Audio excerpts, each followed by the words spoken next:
My name is Victoria Macdonald and I'm the Health and Social Care correspondent for Channel 4 News. The book I've chosen is called Fever by Beth Keane, and it is about Typhoid Mary. Now, it seems a bit of a cliche that the health correspondent would choose a medical mystery, and I have to say I'm a complete sucker for these sort of books, but this one particularly has struck me because it is a true story. And it's a story that's always had a myth surrounding it. So the author tries to get behind who this person was, Typhoid Mary. Mary Mallon, who'd come from Northern Ireland in the late 1800s to New York.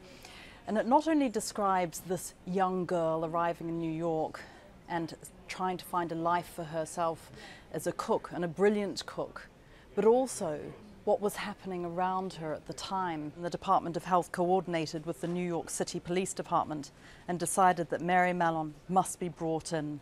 Of course, the whole crux of this book is whether Mary Mallon was carrying typhoid but not showing the symptoms. And there was certainly evidence, because there were people who died from typhoid in the families that she was cooking for. But was there such a thing as an asymptomatic carrier? And I couldn't make up my mind, really, right until the end of the book. I didn't know, and that's the beauty of how well Beth Keane has done on this.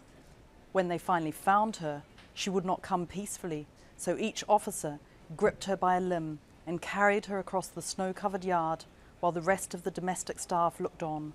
It's also very powerful about New York at the time. It's sanitary conditions, the immigration into the city, the immigrant population on the Lower East Side, the wealth on the Upper West Side, how she would travel up and live in these families and cook them the most amazing meals. She was a cook who had been taught by her grandmother back in Ireland and had picked up tips along the way.